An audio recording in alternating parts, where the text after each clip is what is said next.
Hello, everybody. My name is Lush Eisner, and welcome to the Canadian Money Talk, the channel about Canadian investing and personal finance.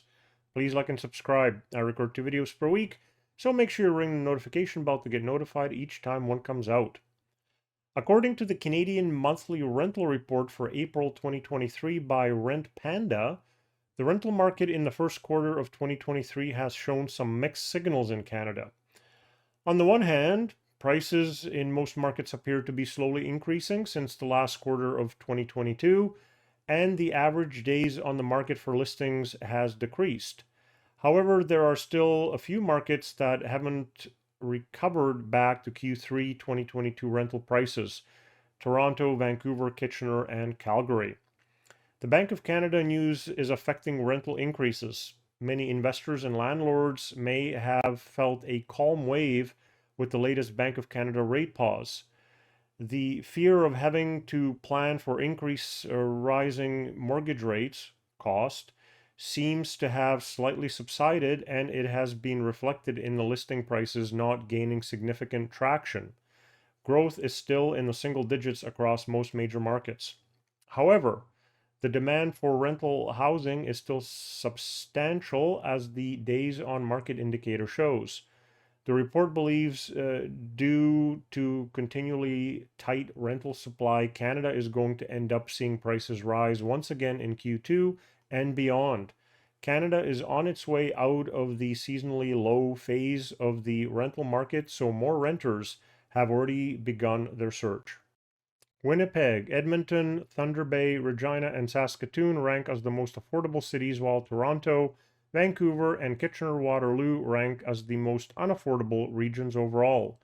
Looking at individual affordability since last month, we saw individual affordability in Toronto get slightly better to 113% of income, up from 118 and 123 in the previous months, respectively. There are signs that affordability is returning from its peak in major cities. Vancouver also brought back affordability, now at 111% of income from 124% last month. Continuing on a trend from last month, in some smaller cities we saw individual affordability further erode, such as in Abbotsford, minus 11%, Kelowna, minus 4.3% in the west, and Windsor, minus 6.24%, Moncton, minus 4.5% in the east. Turning to household affordability in Toronto, household affordability also improved, where household income is now 56% of income, which is up from 74% of income last month. Vancouver experienced larger increases in household affordability, bringing rent to 61% of income compared to last month's 75%.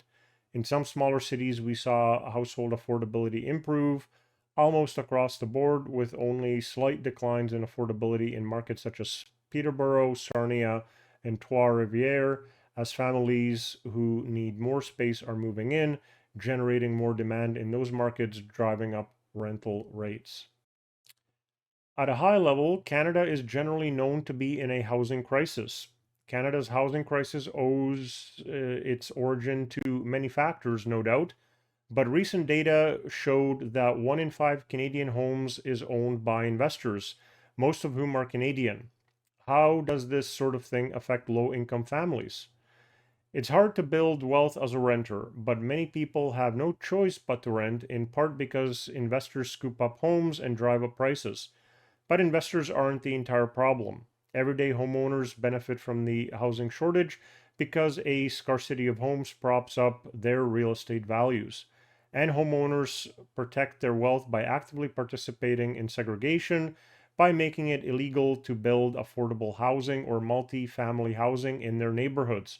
It's illegal to build anything other than single-family detached houses on most residential land in the US, and the same has historically been true throughout Canada. This leads to a housing crisis, but also concentrates wealth in certain neighborhoods and poverty in others. Toronto recently passed a measure to allow multi-unit residences to be built in all city neighborhoods. British Columbia is expected to adopt similar legislation. This should help towards a resolution to the housing and rental affordability issues, but needs to be done countrywide. If you have any requests on what you would like me to cover in future videos, please put that in the comment section. If you'd like to get in touch, please reach out on any of these social media channels, and may you have a profitable day.